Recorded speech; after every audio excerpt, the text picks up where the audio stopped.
for coming. To the last, but I hope not least, panel discussion on the evolving role of Chief Information Security Officers from technical expert to business leader. My name is Silvana Rotim, and I'm honored to be your moderator for this very important panel discussion. And as is mentioned in the title, what is much important, technical or managerial leadership skills? My background is actually technical. I graduated at the Faculty of Electrical Engineering Computer Science, but also finished as postgraduate study managerial management study. So we have here this distinguished team of panelists, our experts, CISOs, people who are educated, experienced in cybersecurity, information security.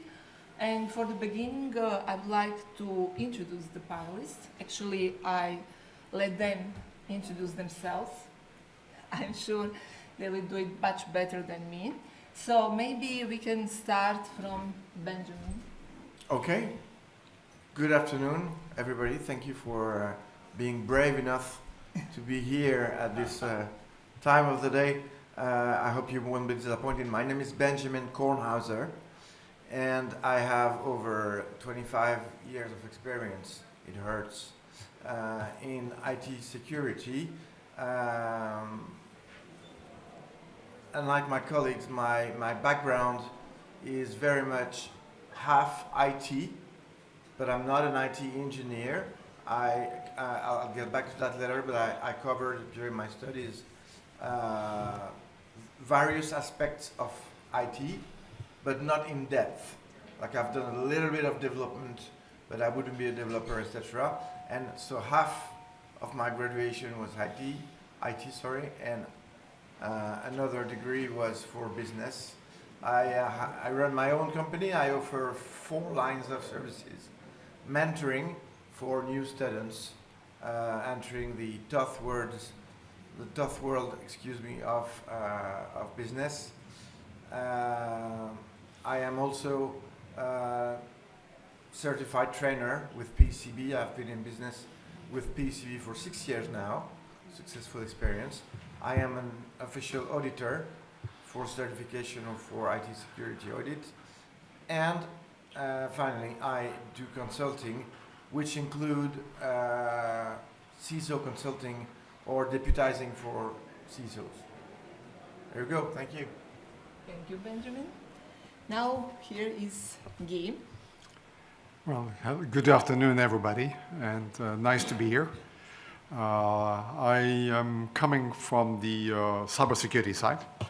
I've been the European CISO and the global CISO for Sony Corporation. And so we were, and we talk about that later, we were actually a target. So we have evolved from compliance to actually resist a number of bad actors, from activists to North Koreans to Chinese, I should say, and so forth. And I have, after many years, I decided in 2020 to start up my own cybersecurity consulting business, consulting basically the operational teams, but also consulting senior management and the boards. And the world is very different depending on what angle you look at it.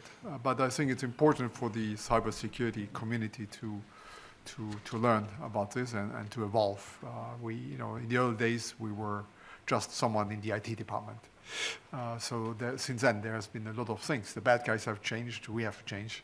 So looking forward to this discussion. Thank you. And Christophe. Thank you, Silvana. Good afternoon, everyone. My name is Christophe Mazola. I'm a cybersecurity consultant.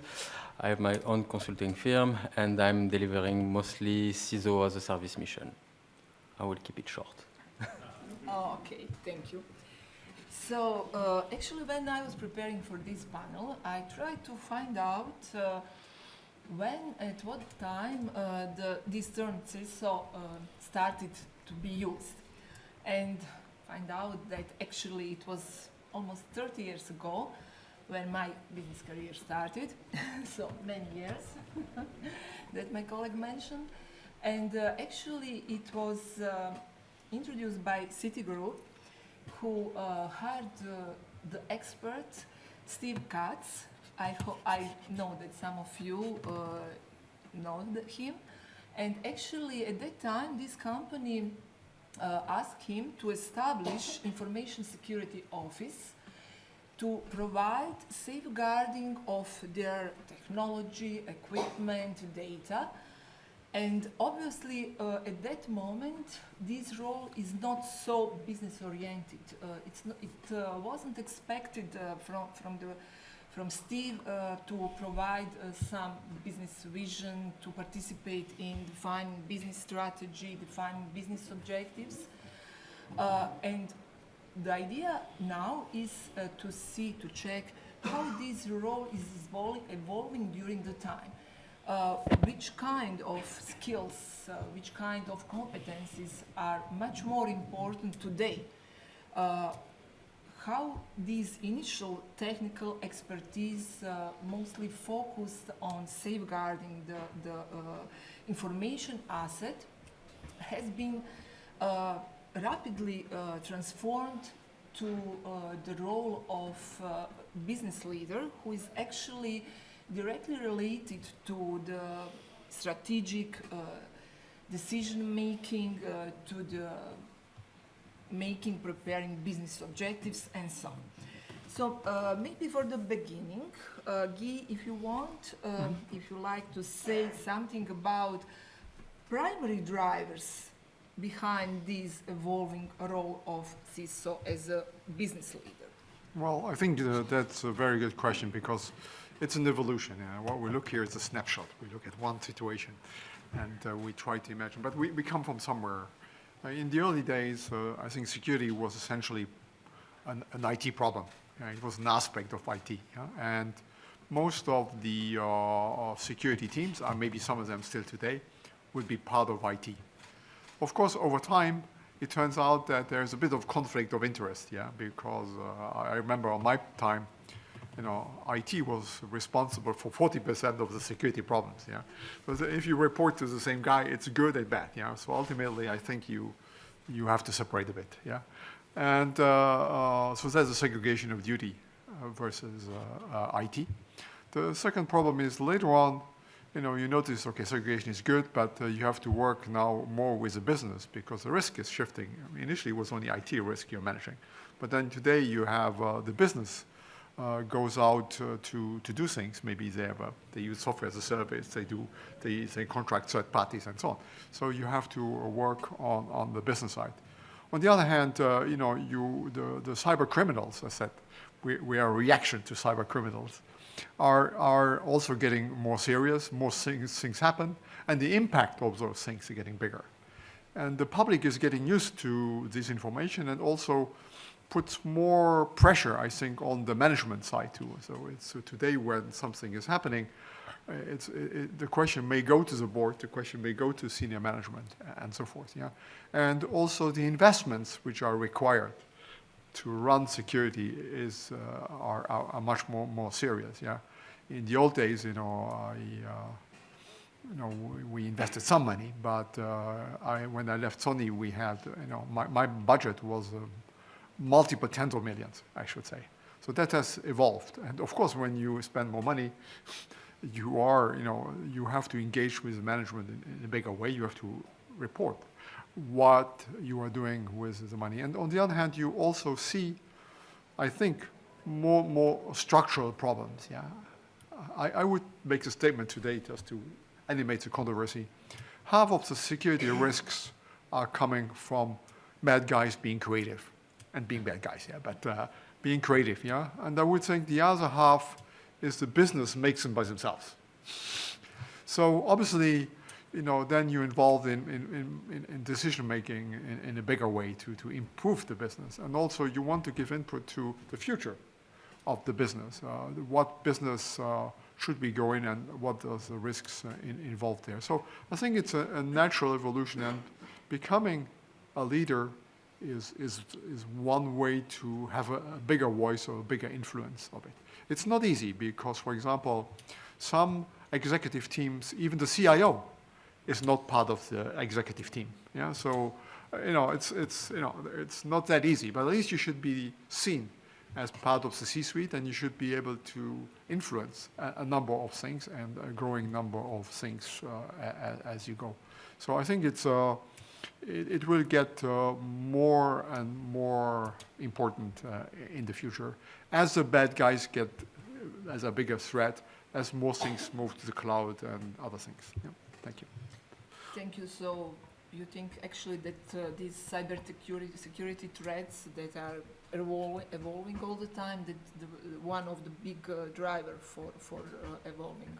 Absolutely, because if the impact gets bigger, essentially it is the top management bigger concern. The relationship is very much there, and also I think the public is becoming smarter, and the public will not accept a simple excuse also from the management. So the management has no interest in letting things go. So I think it is basically the security guys getting more involved with senior management, and senior management understanding a bit more about the aspects of cybersecurity. And I think my biggest recommendation actually in this evolution is what I've seen for my customers is many CISOs today are very much technical guys. Yeah, because the problems they have to solve are very technical. That's where you start. Yeah, and then you grow. And many of them, their understanding of management functions is a little bit limited. Yeah, so making budget is not easy, making a strategy is not easy, making a roadmap is not easy, and so on. The board asks, "Where are your KPIs?" And the guy thinks, "Well, what KPIs?" And so forth. So you have to learn that you have to become a manager. On top of being a security expert, you have to learn what it takes to be a manager, to talk the same language, to also be able to explain your problem in a certain way and get the support you need to solve the problem, and also explain, because the area is complicated one way or another, so you have to have a chance to explain. So I think you have to learn how to communicate, how to think like a manager, on top of being, let's say, a technical leader. You have to also become a management leader in some ways. Okay, thank you. Benjamin, what do you think, in what way this CISO role has evolved during these past few years? Extend the technical part and more focused on managerial part?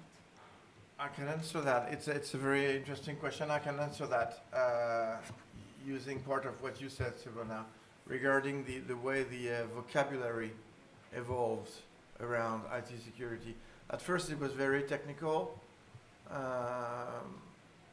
Sécurité informatique in French, which means really IT security. Then it became information security, which is broader. Then gradually, since probably if I'm not mistaken, the 90s, you've probably seen a lot of standards coming out from ISO, like the 27001 or the 27032, if you want to talk cybersecurity, or the 27005, if you want to talk about risk management. I'm sure you've read those standards, and I'm sure you've noticed two things. First of all, everyone can understand, assuming you can read, you can understand what they say. Now, that doesn't mean you can use the standard, because like I said during the introduction, you do need the basics, the fundamentals of IT.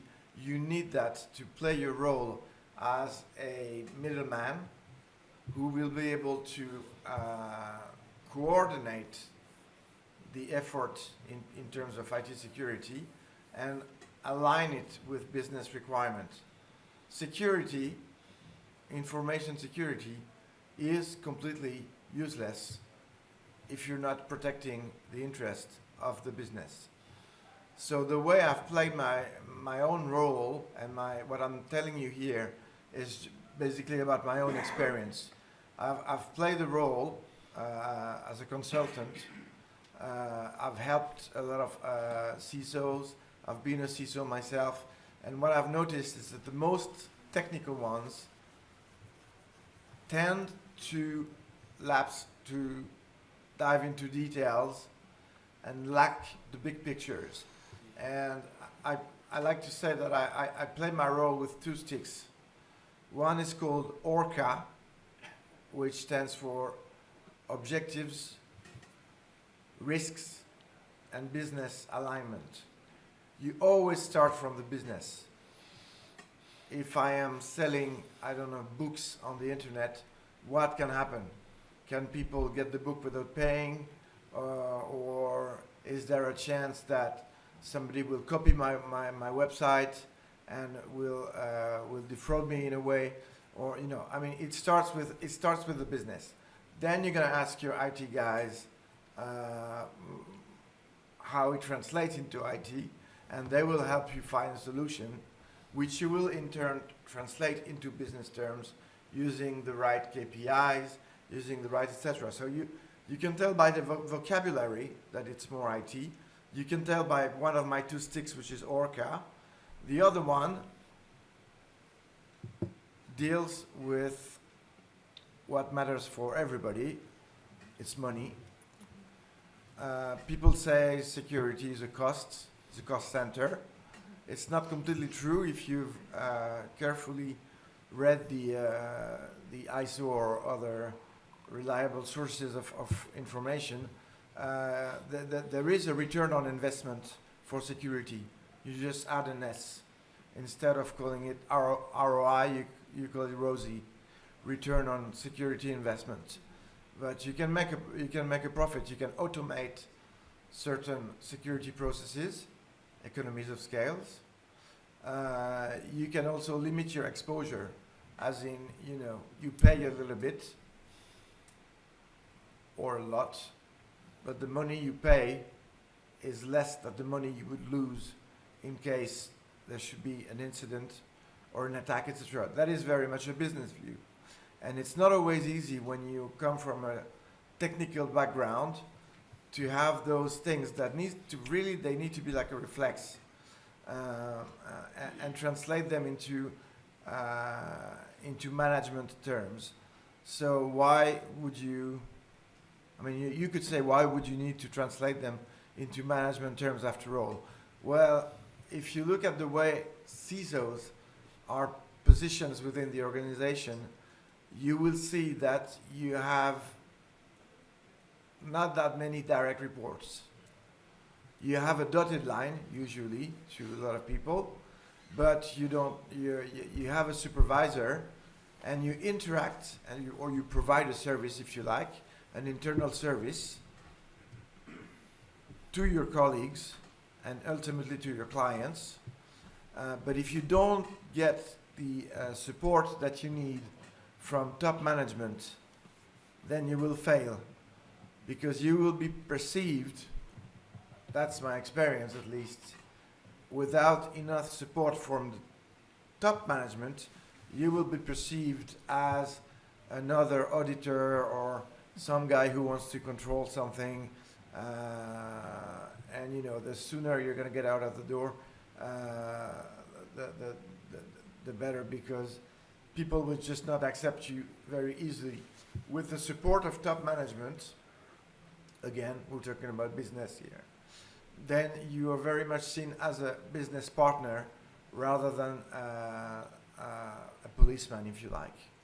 So that's very much my experience with my two sticks again, ORCA and ROSI.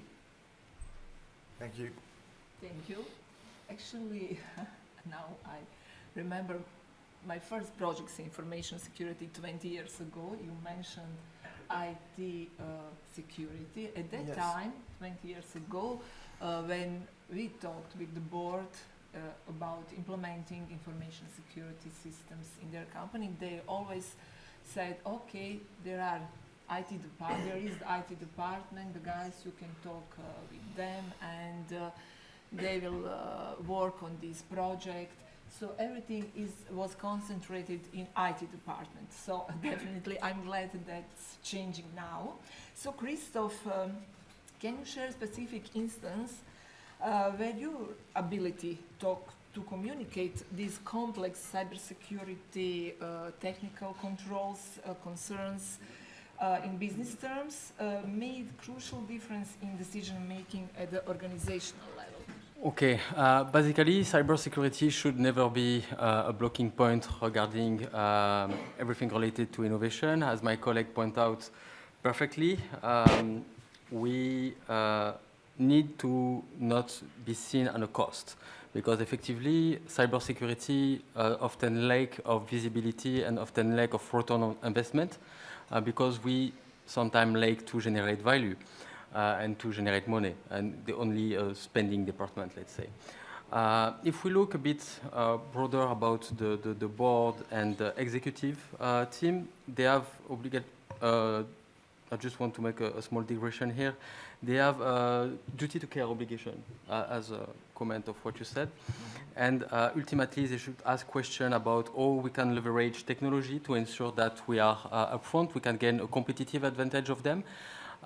Compared to competitors, and what are the risks that could be discussed to the board management. And if they cannot ask that question directly, as a CISO, you have the responsibility to make sure that they will ask you that question, because ultimately they have that duty of care obligation.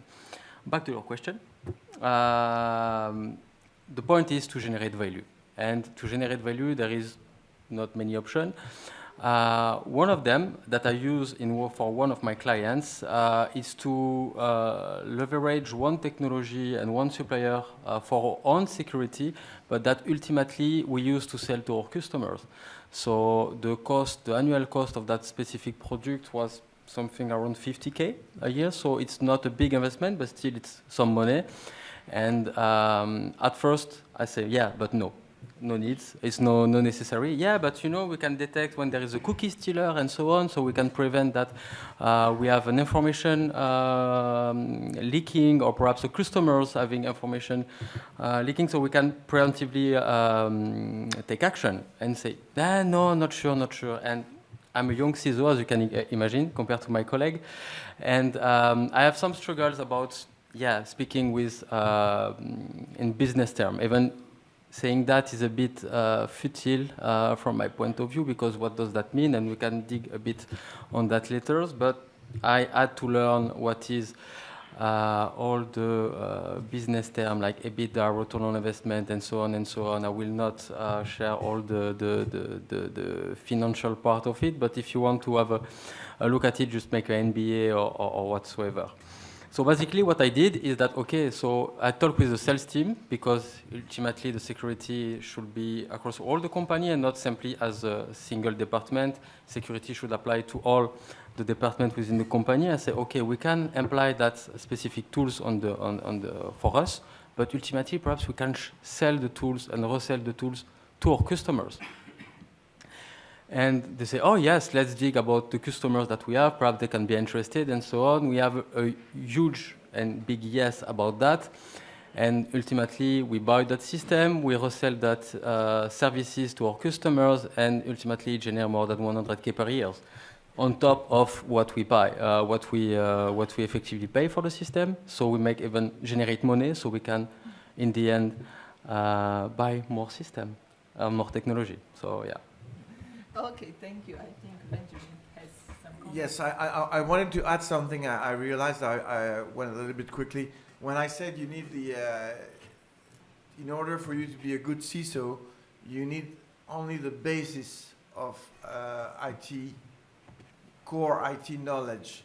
There are caveats that I forgot to mention, and I wouldn't be completely truthful if I didn't mention those. For instance, you're a CISO. Basically, you run an ISMS from build to run. Okay. So first of all, in certain types of companies, I'm thinking of internet service providers. Those people are technical from head to toes. You do need a very strong technical knowledge, be it at management level, at IT level. I mean, there is nothing but IT in those companies. The one and only assignment that I did there was probably the most complex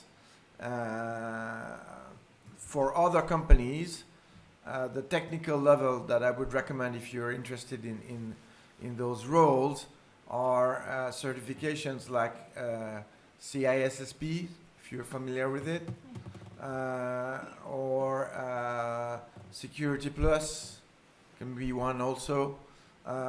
Usually CISSP is the most technical of the non-technical certifications, to put it this way. That gives you enough to interact with other people. But again, for very specific IT companies, you don't get the choice. You do need very, very deep IT knowledge. The minimum requirements, I told you what they are. And in an ISMS, whatever the company is, you will always need like an IT security architect, etc. Those people will always be more technical than you are. I think it would be a bit silly to try to compete with them and say, okay, I'm going to be an architect as well, and start taking and training for degrees. It's for them to make the effort to explain and give you a clear translation of what they are doing.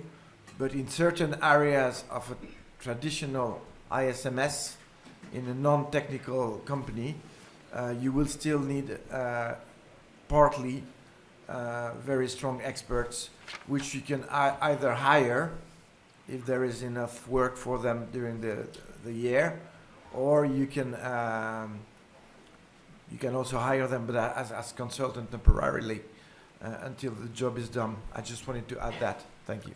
I think the one important thing is, and I think Benjamin mentioned that before, is what is security? How do you define security? And I think the one definition I think was very much in line with what Benjamin was saying is, for me, security, the role of security is to make business possible in an unsecure world. That's it. Yeah. So it has a word. The security, that's an aspect of things. Yeah. And the business is where we are, why we are there. Yeah. That is, I think, it's very important. The rest is basically means you have. Yeah. Of course, if your company, your budget may be 100,000, maybe your budget is 1 million, maybe your budget is 10 million or more. Yeah. In my case, my budget was, I had to protect 50,000 PCs. I had 11 factories, 100 R&D centers. Of course, my budget was, 25 million, yeah, with 160 people in security. And I was facing a company, 50 IT departments, so I have to think. I cannot take 90-degree turns. I have to think ahead of time, yeah. Both was my problem, how to get there step by step, how to take several tens of thousands of employees with me, and so forth. And I have to explain to the management why I need that money and why I will make their business possible. Yeah, and I think you have to become at some point you have to become a normal manager in a normal company, and who is making normal plans and who can explain why the company invests money. I think the return of investment question will always be there. Is not easy.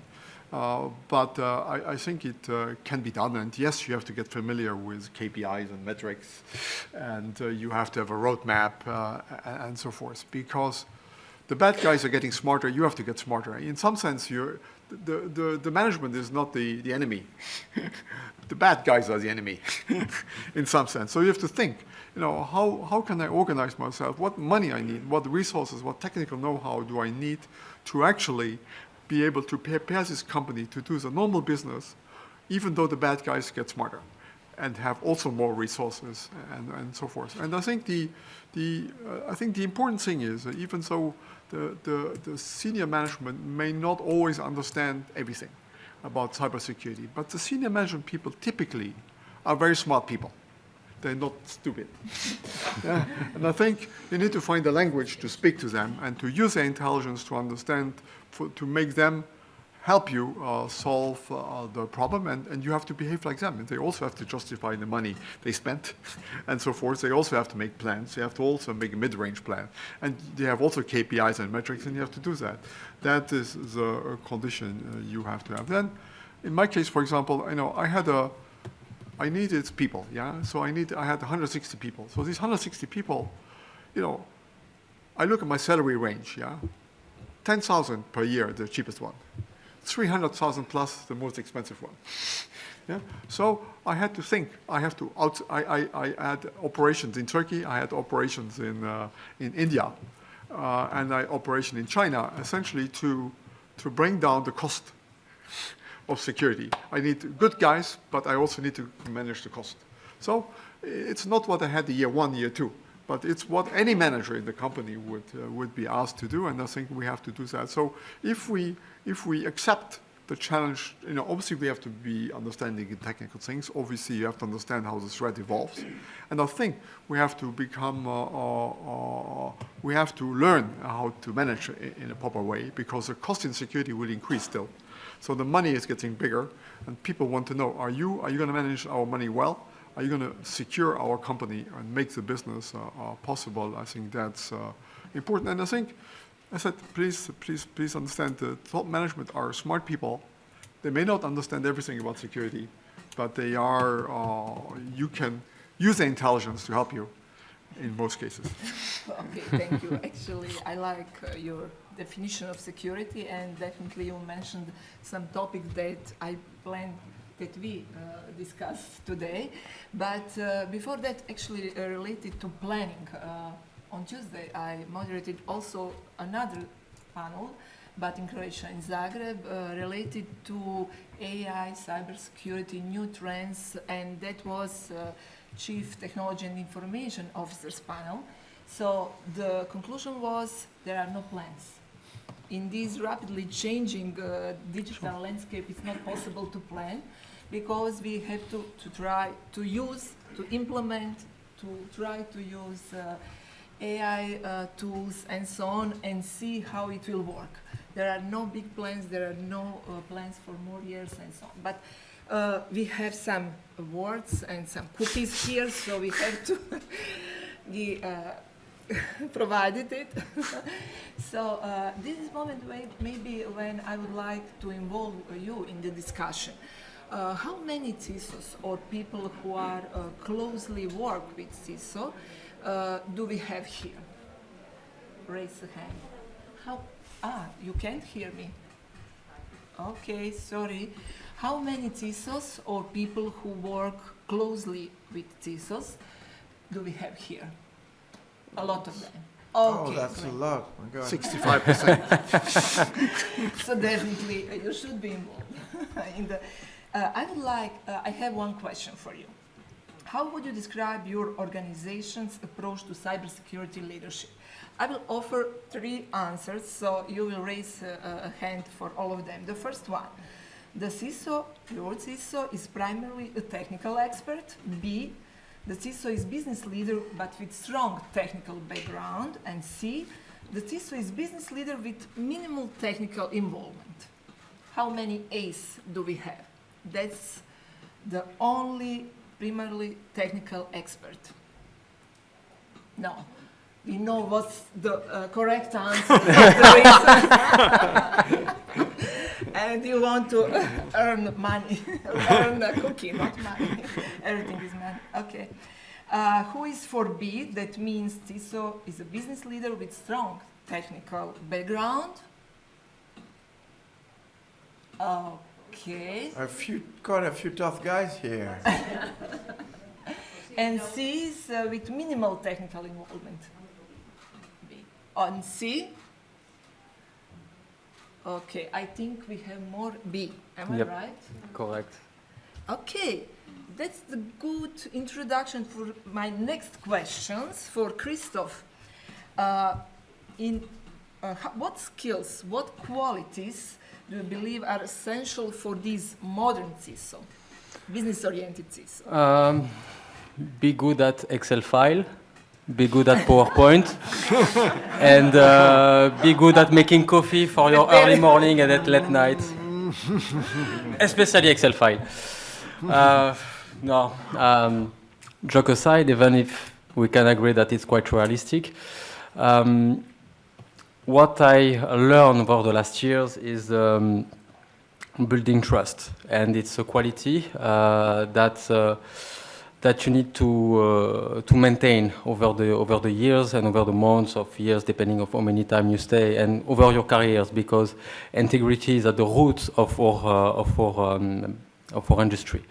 So basically, is say what you do and do what you say. This is the first thing, because first impression lasts. Trust take years to build, second to break, and it's nearly impossible to repair. So we can all agree on that. Second is obviously communication skills, and we already cover a bit that part. Some CISO are like kids who want to be to have a seat on the adult table, but are we sure that they can talk like an adult or a grown man? That means having effective communication. This is the key. It's not only speaking as business term, it's also effective communication, because we need to translate those technical terms into business terms. It's frankly, if you cannot do that, je peux parler français par exemple, et la moitié de la salle va pas comprendre. Et this is a bit what will happen to someone who is not speak French or is not technical oriented, and when you talk to technical about him. So you really need to translate what matters to you in simple terms, like you can explain that to a 5-year-old, for instance. Can I jump in on that one, because I have a comment to make. I fall very much in the third category that Silvana named, as in I have minimum technical knowledge.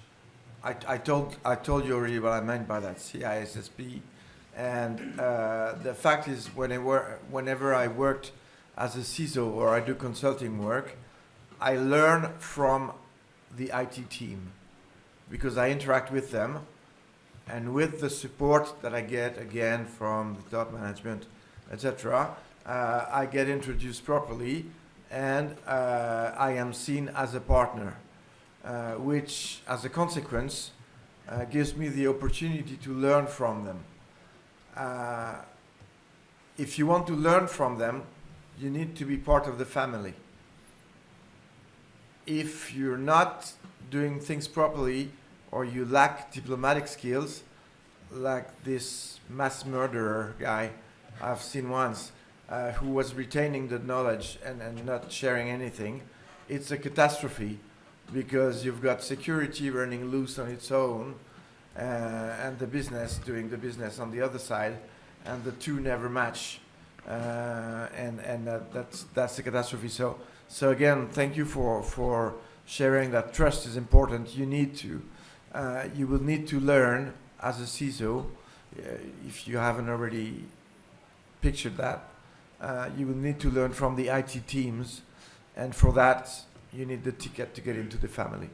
Thank you. I think the interesting thing is, I think we all use the word trust. I mean, we're living in a world which is very, very fast, yeah? Dealing with certain complexity, yeah? So there's two ways. Either you try to explain to the management what your problem is and takes a decision, or you have to gain the trust that they trust you for your advice, even though they do not understand everything technically. Yeah? Because ultimately you can spend days and days explaining things, and still they're not sure.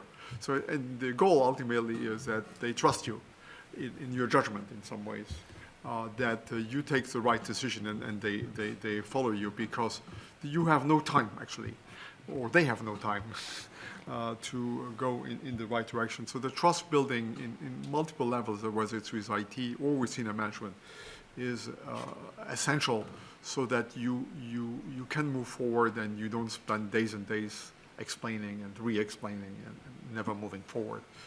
There is nothing like standing still. If you stand still, your risks are increased so much. So you have to build the trust, so you can be a quick decision maker.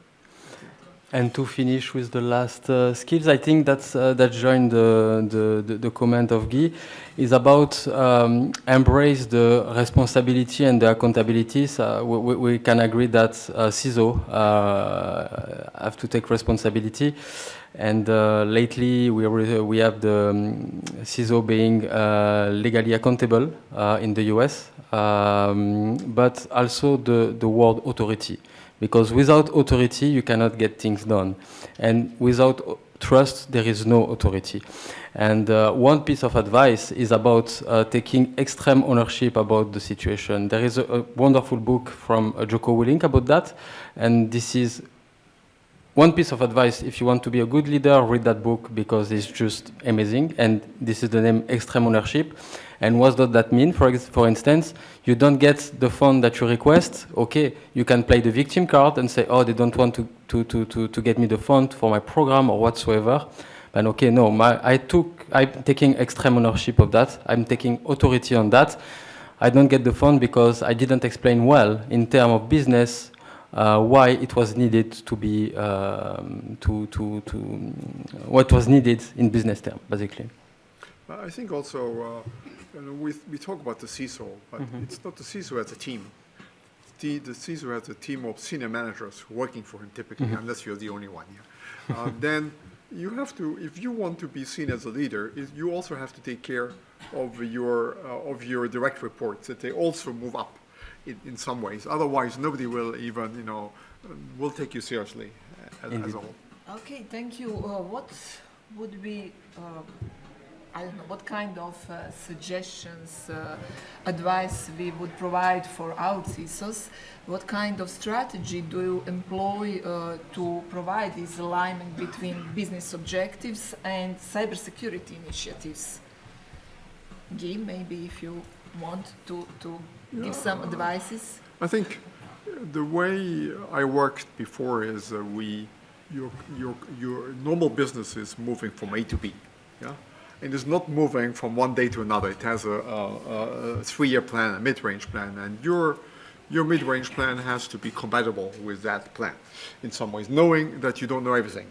The problems you have tomorrow will be maybe different. So you have to understand where the business is going, why are they going there, and you have to find ways to support them in that direction, and you have to be able to talk the language which is necessary to do so. But go beyond IT. IT is very important, is what you do every day, but be close to the future of the company, be close to the business leaders, I think, and you will understand what matters to them and what you can do to help them make their business in unsecure world.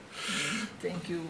Benjamin, would you like to add something? What are the most important challenges in this process of alignment of business and I can give a piece of advice that was useful to me. I hope it would be useful to you. It's a tool, I've named it before, ISO 2701. You can go as technical as you allow yourself to go in that bit. But if you know it inside out, the articles 4 to 10, the 93 controls is brand new, was reviewed in 2022. It's really the Bible. You can apply all your technical skills with that document, and it's a guarantee that you'll be able to play the interface with the business, especially in the first part of the standard. It's really the Bible in cybersecurity. In the way I've approached it, and it was usually successful. It's really the basics. I can recommend. I'm not completely neutral, right? It's a PCB event, but and I teach the class. But I can recommend the ISO 2701 lead implementer 5-day class.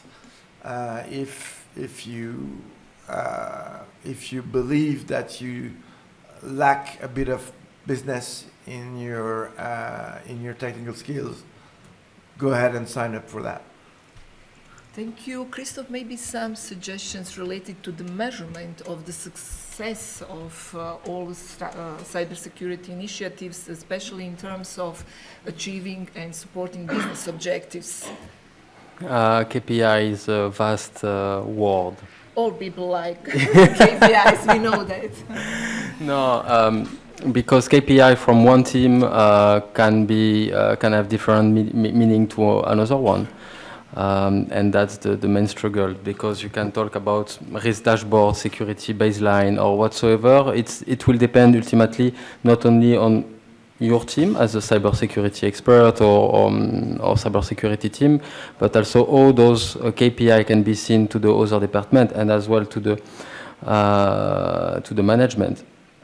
One of the mistakes I did in my first years, I think it was 6-7 years ago when I was deputy CISO, I was super happy to share my first KPI to the executive management.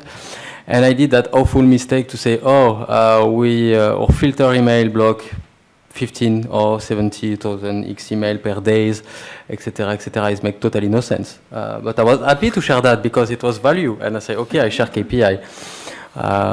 But what is the most important is about the KPI that really matter for the management, that really matter for the team. As a CISO for a SaaS company, we always fight about vulnerability. We have detected some vulnerability. We want to report vulnerability to the management, but we often lack about the physical vulnerability because they should be reported as well as the software vulnerability. So I don't really have big advice to say. Just discuss with your colleague across the team. Discuss about the management, what they really need as KPI. But most important, why some KPI matter to you, don't matter for your colleague. Perhaps since we go back on the SaaS industry, perhaps you're focused on vulnerability, but the developers are focused on releasing features because it generates revenue. And they don't want to be to spend time on the vulnerability because the management put pressure on that. So you need to have discussion with the team leader, with your CTO. Let's talk with the CFO and the CEO to, okay, perhaps we can reconsider the vulnerability because you can put how many features you want. If at some point there is a vulnerability that is actively exploited, there is no business. So. Okay, thank you. Maybe give some examples from your practice? Maybe a preliminary comment of what not to do. We said what to do. I would say in the old days, we tried to move forward by scaring people, scaring management. If you don't do this, we're going to die tomorrow, today. So I don't recommend that anymore. Don't try to make security only move forward by scaring people. I think that is the thing, and it worked in the past. It's like the GDPR guy said, you're going to be fined 20% of your turnover if you don't do. Yeah, so I think this is not a good idea. It's a big temptation, but it's not a good idea. As to KPIs and metrics, I only will say I estimate about the security team needs about 100 KPIs and metrics to actually run the show. You report to the senior management maybe 5 or 6, and a little bit in For between. Example? The funny thing is, we know that the vulnerability management and patching is the bread and butter. So how well are we doing? This is our bread and butter for the next 100 years. So or something like that. And the number of incidents, of course, matter. So there's a few things like that. But even most companies don't know how many PCs and how many servers they have. So that's where the starting point is. So I think, stick to basics as much as possible.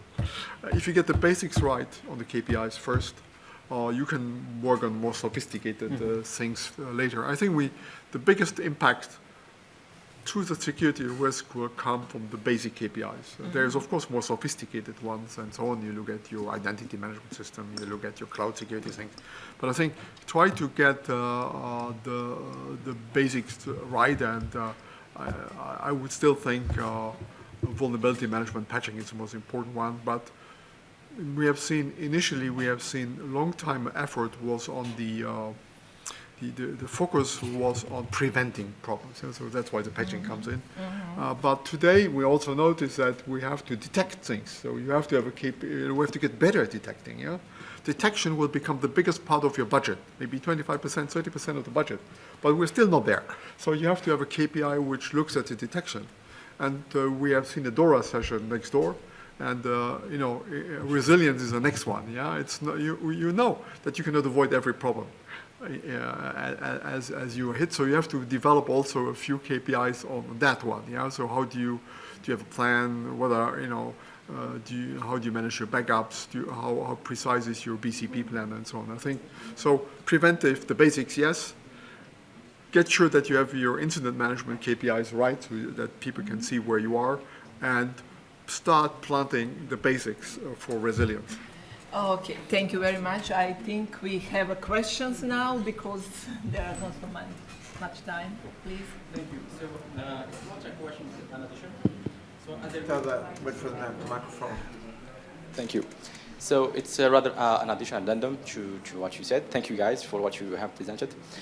So to go back to Yugi, as I read the title is the evolving role of the CISO from technical expert to business leader. I understand that what the talk here is about someone who understands the business more than a manager.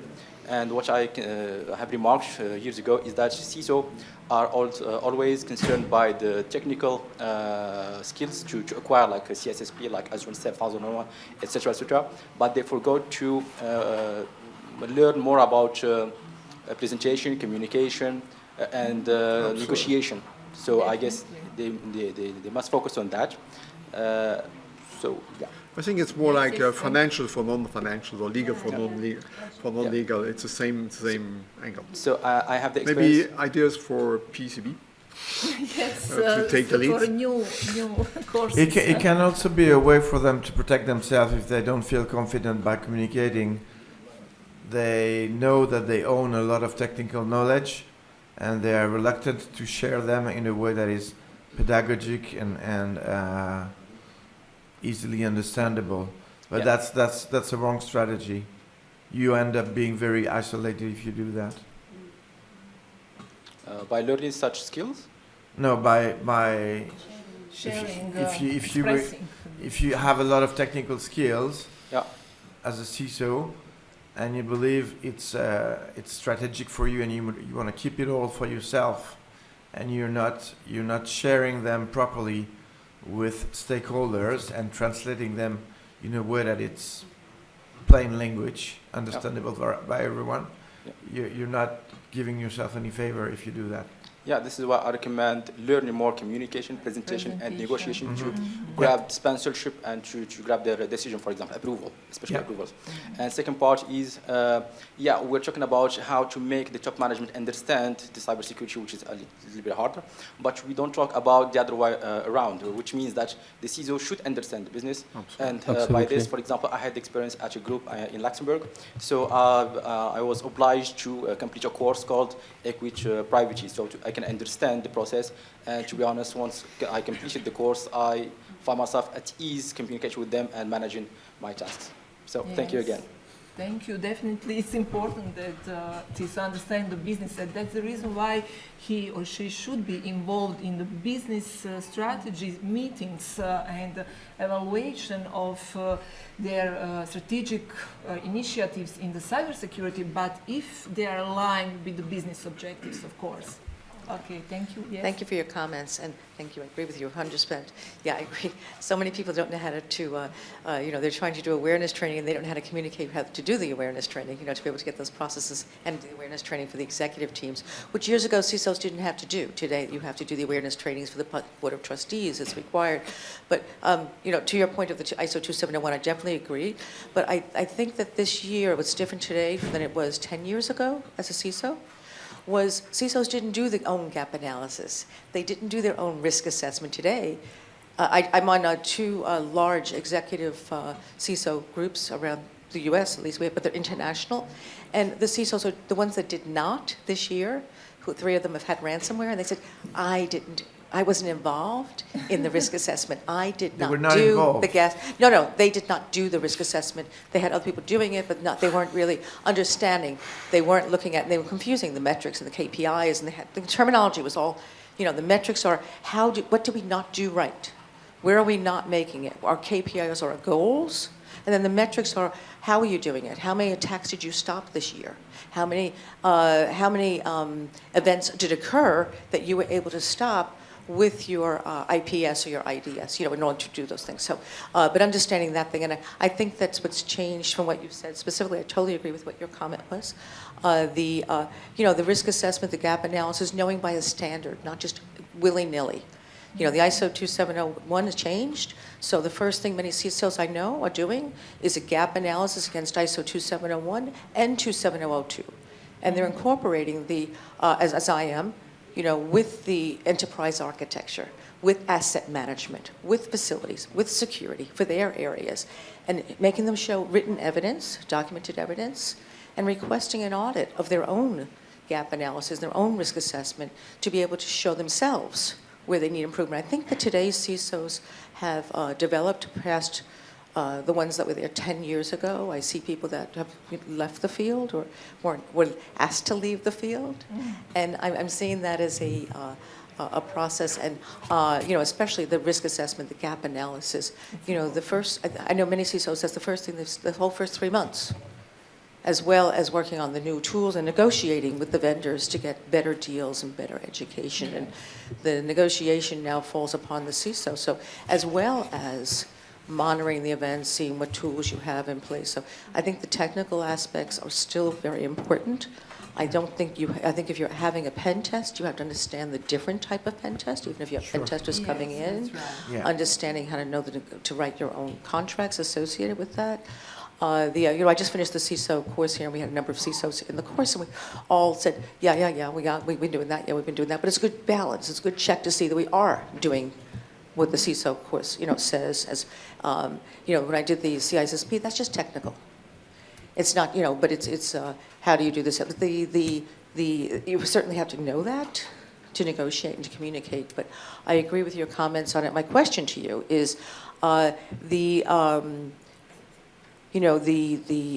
CISOs that are not going out for continuing education, that think they know it, what's your advice to the industry, how they can work with their peers, maybe advising? Because if I have another company that I'm working with, and they're not doing it properly, they're not actually, they have access to my data, they're CISO. So I know that these associations and such help, but I was wondering, what your suggestions are that as a community we can kind of help the rest of the CISOs who may be having an issue on where they need to be or asking for advice, especially new people coming into the field. If you had to give them one tip of advice to start, what would be the first thing you suggest they do in the first 3 months to come in? Because I get asked that a lot by people that are just getting their first CISO job. What's important to me in the first 3 months? And my answer may not be the right answer. So that's my question to you. First 3 months, a new CISO coming in, what's the first things they should do? That's my question. Okay, thank you. Some of you Is it a question to the panel or to someone in particular? I'd like to hear from each person your opinions. Okay. Maybe I can start. For example, of course, you all heard about ISACA, and there is training and certification for Certified Information Security Manager and also Certified Information System Auditor. And I think it is a good start just for certification and getting initial knowledge. Of course, we have PCB trainings and certification for 27,001 lead auditor, lead implementer. Now definitely 27,032 for cybersecurity. I know it's not possible all of that cover very fast in a few months, but he or she should start from somewhere. I suppose that nobody without any experience will not come at that position. They can be some kind of junior or some, yes, and learn during a few years and then become CISO. But I think it's not a good idea that a person directly from the faculty be employed as a CISO and he or she is an expert with all necessary knowledge. It is necessary to have some experience from the previous life, previous projects, works, and so on. The other colleagues? Okay, so within the first 3 months, right? So first, meet everybody from the board, CEO, every single director. That includes support function, like legal especially, but also HR, In fact, everybody that is listed on the, I'm sorry I keep going back to it, but it's very rich as a source. Every party that is listed in the ISO 2701 standard, meet them. And don't forget to meet with the client. Don't forget to meet with the third parties. Also, what you can do besides meeting those key people in your ecosystem, if you like, is joining a working group as the ISACA chapter. There is the PCB University that is a good thing too. So ISACA has one, ISS Square has something else. In France, we have our own stuff, but I don't think that's of interest to you. It's called Clusif. Yes, there are groups that are called from my, I recall that from my days in the UK, DEFCON 44 was a sort of undergroundish group. They met periodically. It was a bit anonymous, but it was a way to meet with peers and formally get advice. Well, that's my input. Thank you. Someone else? I think we should finish now. It's time for closing speech, am I right? So thank you very much. I suppose we can talk after the conference, discuss that. Thank you very much for all panelists. Thank you. Big applause